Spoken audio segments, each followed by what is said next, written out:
This is a very tricky part, and you need to have very good relationship with your retailers, and they also need to have enough confidence in you that you are going to go with them. In fact, we are planning to open our EBOs, that is exclusive brand outlets, and we are planning to start with the tier 2 itself. Okay. Because we see this is again some area where there's a lot of gap over there. And not necessarily all our products are, for the Western wear or people. You now have the style retail plan launches. in place. So are you going to lead them like you come on to the Banca site and click on there, take a promo code, go to our offline thing, and you probably get a 20% off? See, once we have our offline, then we will have an integration over there. So they can always do that. Plus, it's not that all the online browsers will go to offline. When you do browse and online, then I think, as per my understanding, 60 to 70% of the people, they are looking to buy online. Only 30 to 40% want to see the product and then go to offline store and buy because they want the touch and feel. So that 60% is still there. We will be adding another 40% into our portfolio, which was not existing at that moment.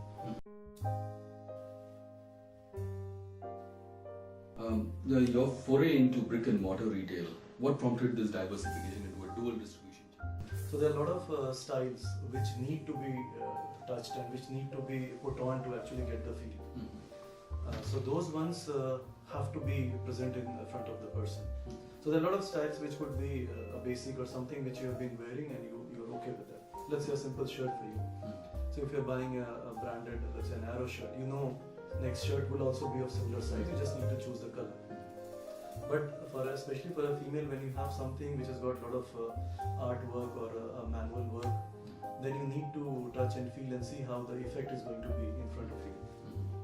Factor was growth. So when we look at tripling our growth this year, then we cannot just rely on the e-commerce channel. There has to be other channels. If I give you one product, okay. So when I do a shoot of this, it doesn't tell me whether it has got lycra or it has got this effect, it has got a 3D effect. Very true. So when somebody puts their hand on this and they can feel it, then they realize that this has got a lycra, it has got a stretch and all that.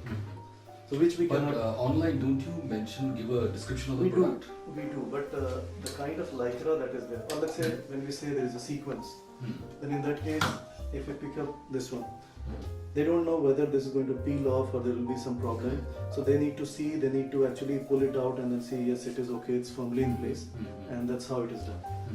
So there are customers who would like to get into touch and feel. Okay. So that will be an additional customer from us. IT as the backbone of driving your business. What have been the benefits that have accrued as a result of this radical approach? Looking at the size of a brand, I would say we must be among the very few companies or brands in India who are so well integrated. Advantages are very, very obvious. The first is, let's say, whenever we have to scale up. Right now we are doing around 15,000 transactions a month. But we are ready to scale up to double or 3 times without much of a problem. I mean, the whole process is so well set up. The movement of garments from one stage to another, tracking of those garments, the colors, the quality, everything is so well process oriented, and it is right now in almost auto mode. And the second thing from IT that has helped is we put all our reports and the sale on a daily basis. We putting in an intelligence system that we have again outsourced. So every sale is getting clubbed over there, and based on the movement, we also get from there we get indications which all are top movers and which all have started moving. So we follow the product life cycle model. So the moment we see this movement, we make sure the product doesn't go off stock. Okay. It is very, very important because I remember in 2013 when the third partnership with Flipkart had happened. So we had Jabong, we had Myntra, we had Flipkart, and then we were growing at the rate of 100% month on month. So planning for all that requires a lot of challenges. Let's say if you have to order a fabric, it needs a lead time of 60 days. And once the fabric is designed, you plan the fabric, then you have colors, then you have different patterns and printing. So the whole lead time, it goes beyond 90 or 100 days. So you need to be technically very sound to understand which all fabrics or products are getting sourced from which all vendors, how much lead time has happened, and when do you need to make sure that it comes on board.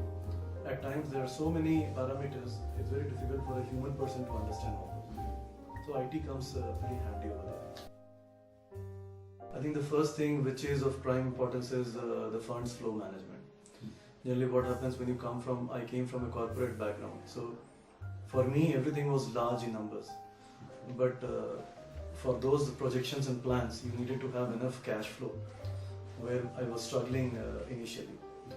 And if you get into private funding or ventures, then I see there are a lot of constraints that come in. So I try to avoid that. And it took some time for me to get into that positive cash flow mode.